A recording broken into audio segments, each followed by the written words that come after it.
Welcome to Mystic Conversations with Kimish, where we journey into the realms of the unseen, the mystical, and the magical. Kim Etherington and Reverend Michelin Walton will be your guides on an exploration of the esoteric and the extraordinary. Each week, we'll dive deep into the mysteries of the universe, modern spiritual practices, and the profound experiences of those who walk the mystic path. Whether you're a seasoned spiritual seeker or just curious about the mystical world, Mystic Conversations is here to enlighten, inspire, and ignite your inner magic. So light your candles, open your mind, and let's embark on this enchanted adventure together. Well, good afternoon, Mystic Avenue family. I hope everyone's doing well. It's a beautiful day, at least where we are it is. It is. I know that we have viewers from around the world, so gosh knows what the weather is where they are. I mean, it's hard to say. We're in what is this, our fifth? Maybe fifth? At least our fifth. At least our fifth. Yeah. Maybe more. Yeah. But I mean, we've got to be growing. I hope so. How can it not be possible? I hope so. I know we have at least two people, and that's us watching it over and over. There's 3 people. Oh, there's 4 people watching. Wow! One on Instagram and 3. Wow! We are so grateful.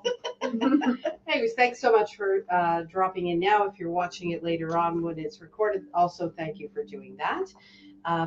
Just a little bit of update. This weekend we opened the yoga studio last Monday. We had the grand opening on Saturday, which was fantastic. A lot of people came out. We had a lot of free events happening, which was really good. So we continue to post the updated class schedule. You can also register for classes on our website, which is mysticavenue.ca. And it's important to pre-register for the classes as you're growing. Yes, exactly. Yeah. It's important to pre-register. I know that tomorrow there's a free class, a yoga and play class, and that's with parents and children up to 3 years. Well, that's exciting. And I think who's running that? I think Samantha from the control. Samantha, you're in the control room. Can you tell me what time the yoga and play class is tomorrow? The yoga and play class is 9:30 to 10:30. Nice. Okay. And that's a free class, but you do have to register. And parents with children up to 3 years old for that. So, and also I'd like to say, if any of those people are listening, that if you can't make it, to cancel your appointment because there's only so many spots, so many parents and kids that can fit. And that's important. Yeah. When events are free, sometimes people think that's not important to cancel, but it is important because there's limited space. So we appreciate that. Yeah, we appreciate and then that. Definitely as you're growing, and I think I want to add as well, working with Kim and Sam in the store and with their ideas. They're very open to supporting the community. So let them know your thoughts if there's certain classes you're interested in, or even in the store in Mystic Avenue, or even out there in TV land, all our followers. If there's something that you want some absolutely expert advice on. Oh, absolutely. Because next week is numerology and that's Kim's favorite. Let us know and we'll sit here and banter. What's happening with your face right now? Yeah, we'll sit there here and banter about it. That's true. That is true. Today's topic, though, is the afterlife, or I guess life after death, or not here anymore. Yeah, exactly. So that's today's topic. That is today's topic. And feel free to ask questions. Feel free to. If you have any experiences, whether firsthand or not, we'd love to hear about them. There's also the full moon medium that's happening, the next full moon medium, which is September, 18th, I don't have my glasses on, September 18th. So if you're interested in that, don't forget to get tickets for that as well. Yes. So today's topic is the afterlife. And I think, Michelin, you're going to read a definition of the afterlife. Let's hear it. So this is it. This is what Wikipedia says. Okay. Wikipedia says the afterlife, or life after death, is a purported existence in which the essential part of the individual's stream of consciousness or identity continues to exist after the death of their physical body. Okay. The surviving essential aspect varies between belief systems, as we'll talk about, and it may be some partial element or even the entire soul or spirit, which carries on with one's personal identity. So that's what Wikipedia. Who is Wikipedia? I think that's like a collection of probably Samantha knows from the control room because she's Samantha, a millennial. do you know? Do you actually know, like Wikipedia, is that just like a bunch of contributions from anybody that is compiled to make a something or other? Yeah, I think that's accurate. That's Wow, she's a plethora of knowledge. She is. There in the Yeah, she control. is. What is she doing in the control I don't booth know. there? I don't know. She's Having a monitoring nap. it. So I think before we kind of launch into our ideas, our own belief systems, I think it is important anytime that we're discussing a topic that is not necessarily, this is the opinion piece to some degree on some level. Definitely. There's a lot of things that science has yet to prove or disprove. So I think we need to make room for the other side. And the other side would say that the scientific evidence would say, as we talk about the process of dying and life after death, that, for instance, when we're talking about near-death experiences, which I think is what we're going to start with, that the commonalities of what people experience during near-death experiences, things like going into the light, seeing their loved ones, overwhelming peace and love, are constructs of the human brain as it dies as a protective element to create a sense of peace and so forth. And that, there's certainly physiological mechanisms that lead itself to that. And we're going to talk a little bit more about that. The other thing too is the concept of afterlife. Again, if we're making room for the other side, is the construct of a belief in an afterlife, nothing more than humans' inability to deal with their own mortality. And this is a way for us to feel comfortable with dying if we create this whole creation myth or what have you, as well as living moral life, that without some kind of accountability to a God and judgment of our life and will we go to heaven or hell, that we become a bunch of amoral people. And I think there's a really good book called Good Without God, which is really interesting because it's based on the idea that, we absolutely can be good human beings and be motivated to do good work even without a belief in God. So, but that's another piece. So that's another piece. Yeah. Okay. So there we go. Those are the science hasn't proven it or disproven it, and we don't know what really is, and we're just going to talk. And we're just going to. We really do try to see all sides, and we really do try to bring information in that can bring more learning for us or our fans out in TV land. Right. Yeah. Okay, so then if we're talking about near-death experiences and the afterlife, there's quite a few things that can fit under that umbrella. And you were saying, based on my experience, as you were saying, I agree with, there seems to be a commonality. There seems to be the going into the light. People are having these similar experiences, and they're having them worldwide. Yes. So for me, based on my journey, that leads me to believe that energy is not created nor is it destroyed, and it does go somewhere. So I have a tendency to follow down that path. And that's science. So there you go. Yeah. So that I'm scientific. Believe it or not. Wow. You actually learning right there. That was science right there. That energy is neither created nor destroyed. It just transforms. Right. Exactly. So. And so do you know anybody personally? I do. I know a few people. Do you know anybody personally that perhaps has had a near-death experience? I don't think I know anybody personally who has. No. Okay, so no. I have. You know somebody. I know you somebody. haven't had it. I haven't had it. Right. Okay. Yeah. Maybe after some of your meditations, because they knocked me on my keister, let me tell you. Like that last one. That was a great one. And for me, it just fascinates me. I think I'm a little bit different when somebody tells me they had a near-death experience. My reaction is, oh my goodness. Did you go anywhere? Was anybody asking about me? Tell me what it was like. I'm really fascinated in that experience. And there's different books that I've read where people have been hovering over their body. Yes, Perhaps they're in surgery. They've been hovering over their body, and they can see everything that's happening. They can see a clock on the wall. They can see a pen that dropped on the floor. So the journey that I have taken has led me to believe that there is an afterlife, that we do go somewhere. And obviously with the messages and being able to connect with spirit, where am I getting these messages from? Where are they coming in from? How do I know that there's people floating around out there? Right. It's fascinating. It is. I think the near-death experiences, like you say, when people, there are those common elements of the light, the ancestors speaking to them, overwhelming peace. The other thing that is a common element is people who've had these experiences, when they come back, they are forever changed on their perceptions of life and death. And the people that have these experiences aren't people that are necessarily religious or spiritual or anything. Some of them maybe very much have no belief in an afterlife, but then they come back and they have this experience because this is what they had, and it was very real, and therefore it changes how they feel about it. So there's that piece too. And like you say, that these experiences do happen everywhere.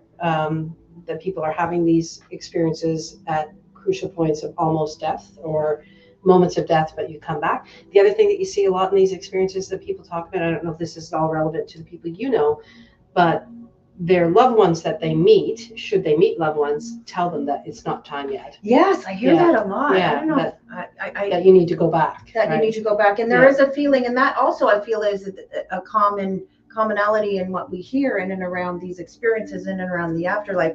They do feel definitely a shift, whether you're going to a light, whether you're going to a door, they do feel a shift, and there's a definite moment in time, and I guess we're dealing with linear time down here, but there's definitely a moment in time where they have received a message that it's not time, and then they plop back down into this vessel. Now, I have done a lot of hospice, and I've been around a lot of death and dying. So for me, as I see things energetically, I've seen things energetically my whole life. I've seen souls leave the body. I've been around when people take their last breath, and I've seen almost like a vapor and souls leave the body, and it's all of a sudden the body just feels very vacant, and I can almost follow them to a certain place, and it just feels right that they're going off somewhere. They're looking over us. What are your thoughts on that? Well, I think for someone like you who sees energy, then that's the experience. For the average person like myself who doesn't necessarily see energy, I know that there's been, and again, I tend to kind of go back to some science on some level.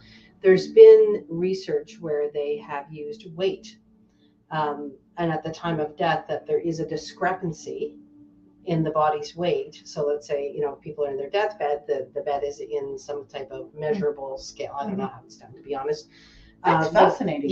But at the time of death, there is a what we would assume is the soul's disbursement. That piece of energy is left, and that there is a discrepancy in the weight of the person. Oh, I love right that. at the very moment. Yeah, so that's an interesting concept as well. And the thing you talk about, like the soul leaving and going, my perception, the way that when I think about a soul, how people say, like your soul, deep inside your soul. I actually think of it the opposite way. I believe the body is inside the soul. The soul is not inside the body. I think you can't talk about life after death without talking about soul and without talking about definition of soul. So this will be my personal belief, whether it resonates with anybody. My belief is, though, that the soul is a massive, expansive, that there really is only one soul. There's only one of us here on the planet, is my feeling. And that there is one, as in oneness, is like we are one. Everything is one. Okay. Everything is one. I'm with you so far. Okay, so far. And there are individuations. Oh my God, is that a word? Did I get that word? Individuation. Individuations of the soul. Is that even a word? Yeah. Can we look that The up? control boot's going to look that up. Individuation. Well, I do. Individuation. Yeah, it's a good word, right? So individuations of the one soul. So a piece of that one soul that we are all part of, that we all return to, is Michelin. And the soul is around you, and your body is the vessel that allows you to be in this time and space. And when your body is done, of course, you return to the oneness, and you come back and forth and ebb and flow out of that. But there is only one of us, and each individuation is the one soul experiencing itself. Well, that's very deep. Well, the title of the show is Mystic Conversations, for God's sake. Well, you took me into a place there, didn't you? Yeah. You So see, sometimes when I listen to you, I'm like, you're like, what is she talking about? Wow. So the concept of God is, and that's why how people say, well, we're all God. That's how I believe that we're all God. Well, Ramdas says everybody's God and drags. Right. Yeah. So this is your drag right here. This is my drag. Or if the control booth thought this was my bathing suit Yeah, today. the control booth didn't think it was a First bathing of all, suit. clearly she hasn't seen me in Costa Rica on No, the beach. she'd way seen you. too much Yeah. material. Yeah. She was going to say something, but she Control changed her mind. So that's when I think about the soul, I think about that. So, and the concept that gets even further is because we are one soul. My soul is very close to your soul physically right now, right? Like So it's your body. right? Exactly, yeah. right. So there's pieces like the air in that room is not different than the air in this room. It doesn't stop somewhere and start here. Same with the soul. The soul is not Okay. so my soul and your soul. There's a separation and individuation, and then there's the bigger soul, and that we're all connected, and that's how we can all be connected. I love that. Right? Because there is no separateness. I love that. There is no separateness. So there we go. So that's my version of the soul. Thank you. Do you have a version of We've the been soul? here. Thank you. Thank you. We're here all week. Yeah, that's right. Uh, I'm just gonna reach over here and get a little drink if you don't mind. I'm a little Okay, bit are you thirsty. leaving me? Sorry. No. All that sounds good. do I have an idea of the soul? Yeah, I just feel, again, for me, I've always seen energy. So Hmm. I see the soul. I see the soul. I see the energy. I feel like Is it color? Is it? sometimes light? it is. It's different, and it's so interesting when you see like through my eyes. Like, try to see this. There we Okay. go. You see that? There's response. There's I believe, again, energy is not created nor is it destroyed. I believe that we go somewhere different. I believe even in our dream state, we can have these different experiences. It becomes very sort of convoluted when we really go down that rabbit hole of the soul. Of the And what the soul. soul's I think capable it's of, something that's sort of a gauge that keeps us in checks and balances down here on this planet. There's a lot of talk in and around what is my soul purpose? What is my soul path? So I think it could mean many different things for many different people. That's people saying, why am I here? What am I supposed to be doing? Yeah, right? Not so much the technical aspects of the soul. Exactly. What's But my you know purpose? what I want to know? Okay. I want to know something. All right. Are you ready? I might know the answer. I might not. Do you think we there's a lot of talk around a life review. There's a lot of misconceptions, again, when we did the myths and misconceptions about mediumship. So what are your thoughts on an afterlife? If you were to go in an afterlife when you leave here, this plane, hello, beam me up, Scotty. I've heard a lot of people talk about and read a lot about a life review. Once you get to that place, once your soul leaves this vessel, you go to a place, and I've read that you can watch a movie of your whole life down here, of all the lessons. You can see everything that happened, good, bad, and otherwise. What are your thoughts on that? Well, it doesn't resonate with me. No.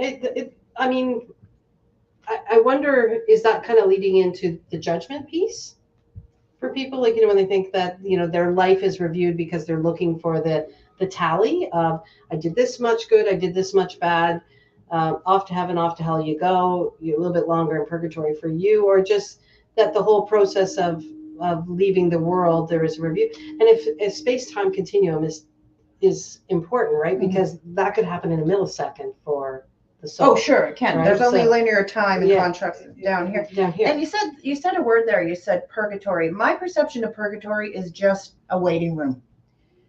Yeah. I feel like sometimes people say in the afterlife there is, if you're going to purgatory, if you've been a naughty person down here, that's my perception. Or you'll stay longer. Or you'll stay longer. Purgatory is a waiting. I mean, I'm not an expert on Catholicism, but I believe that's. And I'm not an expert on it either. But anytime I've heard that word, there's been sort of a lower vibration around it. There's been an idea that it's not fun. It's not fun. You're going there. For me, it's just the place in between. And so I personally do believe, almost like in a life review, I believe that you can sort of look down and see what's happening. And I would like to believe, and I do believe, you can press a little button and just have that review of your whole life. And that will lead into, life lessons. What have we learned? What have we done? I don't necessarily look at it in the for the judgment thing. For the judgment thing, it's more about the learning. Yeah. For me, it's more about the learning, and I guess we can go where we're staying open to all sides. Some people may go there, and you're not leaving until you learn this lesson. But isn't that really why we're sort of down here. And so the afterlife, you're saying it's a continuum. We'll decide if we're going to come back down here in reincarnation. If you believe in reincarnation. If you believe in reincarnation. Yeah. Now, what are your thoughts on when people die in the afterlife about grudges and disagreements? As I get this a lot with people I that don't come believe to any see. of that exists outside of here. I believe my belief is that that's a physical plane experience that I don't even believe could be carried over to the other side. I believe the only thing that is real is love, and everything else is the absence of that. And while we're here, we engage in a lot of absence of that. But when our purest soul goes to that other place, then I don't believe that exists. Yeah, and I'm going to agree with you 100%. And I would also like to send that out there based on the experiences that I've had and the people that I've seen. That is something that I feel just holds us back and ties us down here. And so I've had some people come in some readings that they're already in the afterlife, and I'm getting the messages. And the people that I see are a little bit confused because their perception is, well, I never got along with them. Right. So they're holding on to that that energy. They're still down here in all that energy, but your loved ones have crossed over. They've crossed over the veil. What is your idea of the term veil?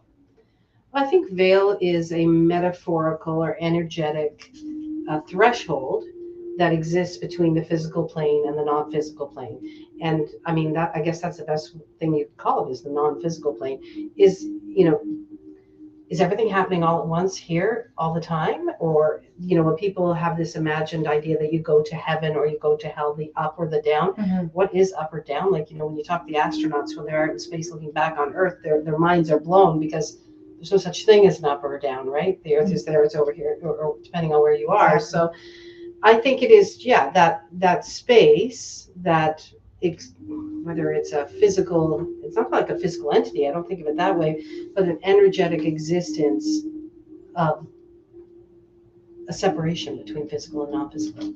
Okay, because we talk about the veil a lot, especially in and around full moons, in and around solstice. Around Samhain, which is, people know it as Halloween, but this is a time when the veil is to be the thinnest. Is it? I don't know. I mean, I think, I think thinking is what produces outcome. So if I believe that the veil is thinnest on October 31st, then it is for me. If you believe in another place that your belief system is different, then that is how it is for you. So like a lot of things are based on the observer and who's observing, and how we create that reality is very much an individual process. So if we were to share something with our fans out in TV land, yes, all of them, yes, what would be some words of wisdom from the all-knowing Kim here about it's a lot to live up to. Well, no, not really. You're fabulous. About the afterlife, what would be some thoughts about that existence? What would be something if somebody came to you and said they feel very lost, they don't believe in the afterlife, what would be something that you would tell them? I know what I would tell them. I don't know what I would tell someone, because I think for me, what I would do is I would first want to know what's got them to that place. Because I don't think it's wrong to not believe in an afterlife. I don't think it's like there's... So if you don't believe in an afterlife, that doesn't mean there's something wrong with you. Exactly. That's a belief system. But if someone comes and says, I feel depressed, I'm, in pain, and, I feel constantly anxious and so forth, that's a little bit different. So I think it would depend on what was happening with them. I'll tell you the most profound explanation, and I thought the most beautiful explanation I've ever heard of someone talking about when an afterlife was a child. And they said to me, when asked if there was heaven and hell, they said, and I think the child was 5 years old at the time when this conversation happened, and it was, that there's no hell like we believe there's hell, like fire. But when we pass or when we die, we spend some time in a really hot, smoky place. Interesting. And during that hot smoke, and that heat and that smoke's to help us let go of any of the negative things that got attached to us here on Earth. How profound. And people take care of us when they're there. They give us good food, feed us grapes, stuff like that. So they described, quote quote hell or purgatory. These are how that would translate as into this beautiful sauna of loveliness where people take care of you. And then once you've got through that, then off you go into the beautiful light. And see, my idea of that, what a beautiful story for starters. Oh my That's God, absolutely yeah, amazing. And blew I my feel mind. like the little ones that are incarnating, that are coming down, they are still, the veil's still open for them. What used to happen energetically back in the teachings of Reiki, and it used to be when you were coming into your 40s and 50s, then you'd have this reawakening again. And by the time when you were young, by the time you were 7 and 8, the veil went down and nothing happened after that. So they're still very close to the veil, to that energy, where they came from, how they got here, the non-physical space. And I do appreciate, and I think it's important that whenever we're sharing something in the show, it's just based personally on our experiences. Doesn't mean that we're opposed to other experiences. This is a wonderful place for us to grow. We did have on the purple bench asking some people about an afterlife. I think it was about half and half, wasn't it? Yeah, it was about half and half, which is what I would expect. Yeah, I would think. And then we also had a question on there about, do you like to talk to people who oppose your ideas, different ideas? And that fascinated me, because I think most of the people were interested in that, which is really nice to which is really nice to see. So, I mean, is there anything else you want to add on to the afterlife? We've been talking about a few different things. We haven't talked about karma and reincarnation, right? That's, I mean, we're going to talk about afterlife. I think certainly there are, of the major religions, Buddhism and Hindus believe in reincarnation as part of that process. Yeah. And potentially karma. So the concept of karma, and I think karma is life cumulative, right? Like, it's like whatever happened here on this physical plane, you kind of take into the next, and that determines where you go next time. For me, karma is not retributional.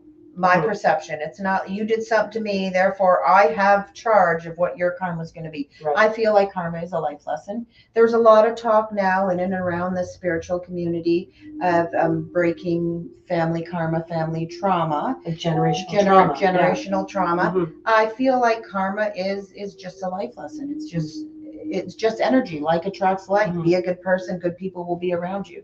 I absolutely cannot lean into it's retributional, and I think there's a lot of that. Like you have a debt to pay. Yeah, you have. It's just it's a lesson, and also we can get deeper and deeper into these things, and I believe that people make a choice before they come down here, and what their lesson is going to be, and so and soul families, like the concept of making a choice. So, we have a group of souls that have incarnated many times together, perhaps. And this is a really important piece when you're thinking about that person that you can't stand, who's done the horrible thing to you, who you hate. Yeah. That. Well, remember, hate's a strong word. Well, sometimes people hate people. They do, right? They do. I mean, that's just the truth. Yeah. And being aware that that person is absolutely a blessing in your life, because they signed up to play a role for you that will be transformative, and a very difficult role at that, right? Like not an easy to be a foe. So and I think that when you think about things that way, getting to forgiveness is a little bit easier. So to think that person is actually there to reflect to you something that you need to see. You need the contrast. Otherwise, there'd be no flow. If everything was rainbows and unicorns, then there'd be all rainbows and unicorns. Then be all rainbows and unicorns. Boring, really. Well, I guess I did a really deep meditation, because I was asking about soul families and earth families and what's going on here, and I was pulled out into outer space, which is shocking, which is where I love to be. And they pulled me out. I wasn't afraid. It was all dark. It was everything and nothing. And I was kind of like the little girl on the moon, and I'm hanging and over my legs, hanging over the moon, looking down, and I can see the stars. And I'm like, okay, well, that's not answering my questions. So I got pulled out even more. And then if you're familiar with the chakras, I was seeing the chakra colors. So there was a pot of red, a pot of yellow, pot of orange, green, blue, indigo, violet. And I said, okay, yeah, those are nice colors. I have these talks with my people. And I said, so where am I? So I was in the green family. And for me, green is about healing and nurturing and nature. And so there was a green pod, but everybody in the pod, there was different hues of green. Oh, And they were cool. vibrating at a different frequency. So I said, okay, so where's my mom? So my mom was over here in the red pod. So she was a different family. She was in a different soul family. And then I said, well, then how the heck did we get together? Because there was lots of lessons in there. So they showed us, which is scientific. I'm doing science again. So we came up vibrating at the same frequency at a different color, bounced off each other for that connection, and plopped back down into our soul families. This is what it's like to be in Michelin's mind. It's so fascinating. Isn't it? That was. You're love welcome. that. You're welcome. That was you a good are one. welcome. Now let's see for the outro if we can do this. Come on. She doesn't have her remember glasses that on. the universe is always speaking to us. Take a moment to listen. Really? That's what it says, isn't it? No, she's got her hand over something. It says conversations. But remember, the universe is always speaking to us. Take a moment to listen. That's what it says. All right, fine. Join us again next week at 1 p.m. for another spiritual journey. Until then, oh, wait. What? What is next week? Numerology. Oh, numerology. Yeah, you're excited. Until then, stay enlightened. Enlightened? Stay enlightened. Why can't I say that today? Inaugural. Inaugural. Stay connected and may peace be with you. Namaste.